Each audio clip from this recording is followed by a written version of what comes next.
સર્વકાર્યેષુ સર્વદા સર્વકાર્યેષુ સર્વદા માલવ્ય નિયમ સૌને મીઠા વંદન સેવા કરી સુરભી અને યોગનું સાધન કર્યું વેદાંતનું મંથન કરી જેણે ગીતાનું સર્જન કર્યું એ દેવ કી બે મને ઉતારકારા વાસમાં આ દેશની આ રમણીય અમર છે ઇતિહાસમાં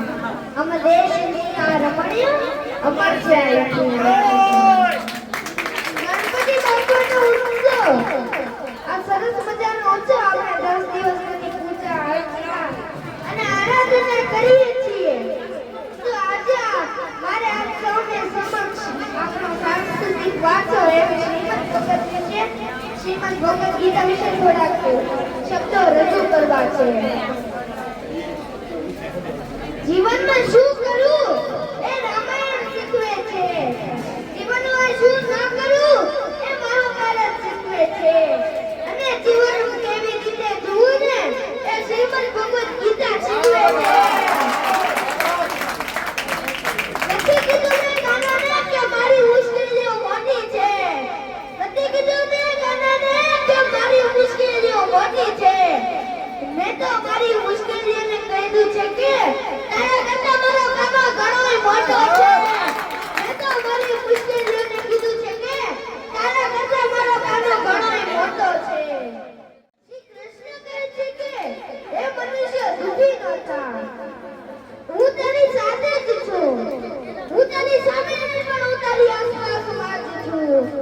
આંખો બંધ કર અને દિલથી યાદ કર હું બીજો કોઈ નથી હું તારી અંદર છુપાયેલો આત્મવિશ્વાસ છું હું બીજો કોઈ નથી હું તારી અંદર છુપાયેલો આત્મવિશ્વાસ છું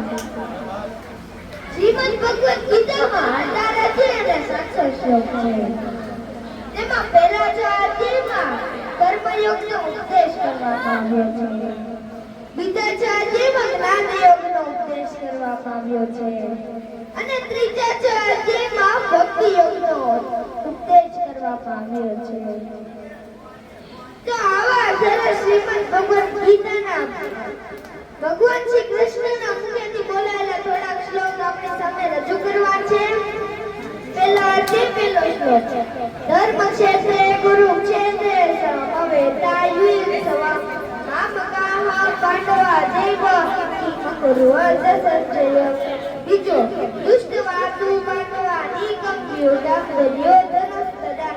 આચાર્ય ઉપસંગમ્ય રાજા વચન પ્રવિત્ત ત્રીજો પશ્યેતા પાંડુપુત્રાણામ આચાર્ય મદિર્ચમુ વ્યુડાક્ય પદપદ પ્રેરણમ તવ શિષ્યેન ધીમતા ચોથો અત્રશુરા મહેશ્વાસા ભીમાર્જુનમ સમાયુધિ વ્યુજાનો વિરાટત્ય દ્રૌપદ્ય મહારથમ શ્લોક 8 પૃષ્ઠકેતુ છે કિદાન